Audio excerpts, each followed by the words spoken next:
Hello friends, আজকে চলে এসেছি নতুন ভিডিও নিয়ে। আমাদের বাড়ির সামনে একটা বাতাবি লেবুর গাছ আছে, দেখতেই পাচ্ছেন, একদম বাড়ির উঠোনে। এটা আমার একটা জেঠু হয়, সে লেবু পাড়ছিল। তো আমি সামনে ছিলাম, জেঠু আমাকে বললো লেবুটা নাও তো বৌমা। তো লেবুটা আমি তুলে নিলাম, এই যে দেখতে পাচ্ছেন। তো ছোটোবেলার কথা মনে পড়ে, অনেক দিন এইভাবে লেবু খাওয়া হয় না। লেবুটাকে যেইভাবে ছোটোবেলায় খেতাম, সবারই ভালো লাগতো। লেবুতে অনেক কিছু দিয়ে আমরা খেতাম, বাড়িতেও, বাপের বাড়িতেও এরকম গাছ ছিল। সেটাই হচ্ছে কথা। দেখা যাক কী করি।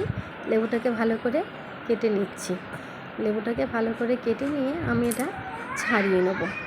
তারপরে ছাড়িয়ে নিয়ে এটাকে সুন্দর করে পরিষ্কার করে নেব। এবারে এর ভিতর দিয়ে দানাগুলো সব বার করে দেবো। বার করে দিয়ে এর থেকে একটু একটু করে ভেতরের থেকে সব খুলে,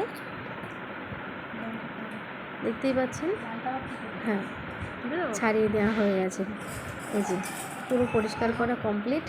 একটা পাত্রের মধ্যে রেখে দিয়েছি। এবার এর মধ্যে কাঁচা লঙ্কা দেবো, একটু নুন দেবো, আর একটু চিনি দেবো। সব একসাথে মাখিয়ে নেব। মাখিয়ে নিলেই ব্যাস রেডি। ঝালটা যে যার মতন খাবেন, অনেকে মিষ্টি পছন্দ করে, অনেকে করে না, সেটা তাদের উপরে ডিপেন্ড করে। কিন্তু ঝাল, টক, মিষ্টি, নুন একসাথে সব কিছু পারফেক্ট হলে এই লেবু মাখা কিন্তু জমে যায়।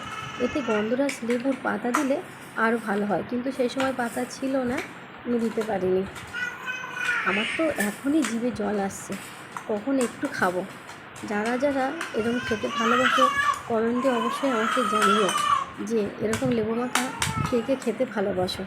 আমার তো খুব ভালোই লাগে, এবং আমার বাড়িতে আমার হাজব্যান্ডও খায়। আমি মেখে রাখলে ওই বেশিটা খেয়ে নেয়।